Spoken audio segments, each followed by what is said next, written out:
नमस्कार, पुष्पाज रेसिपीमध्ये तुम्हा सर्वांचं खूप खूप स्वागत. तर इथे आज आपण लहानांपासून मोठ्यांपर्यंत सगळ्यांनाच आवडणारा हॉटेल स्टाईल दाल तडका कसा बनवायचा याची रेसिपी बघूया. त्यासाठी इथे मी 1 वाटी तूर डाळ स्वच्छ धुवून घेतलेली आहे. त्यामध्ये अर्धा चमचा हळद घातली आणि आता आपल्याला याच्या 2 ते 3 शिट्ट्या करून ही डाळ शिजवून घ्यायची आहे. त्यानंतर कढईमध्ये तेल गरम करून 1 चमचा जिरं, 1 चमचा मोहरी आणि एक बारीक चिरून घेतलेला कांदा मी घातलेला आहे. त्यानंतर तमालपत्र, बारीक चिरून घेतलेलं आलं आणि लसूण घातलेला आहे 1 चमचा. त्यानंतर कढीपत्ता घालायचा आहे.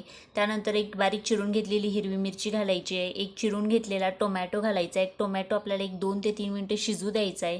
त्यानंतर धने पावडर 1 चमचा, 1 चमचा लाल तिखट, 1 चमचा घरगुती मसाला घातला आणि याला 1 मिनिटभर परतून घ्यायचं. आणि त्यानंतर ही जी डाळ आपण शिजवून घेतली होती ही यामध्ये टाकायची. त्याला मस्त असा तडका बसला पाहिजे. त्यानंतर चवीनुसार मीठ आणि भरपूर अशी कोथिंबीर घालून घेतली. इथे आपला दाल तडका खाण्यासाठी तयार.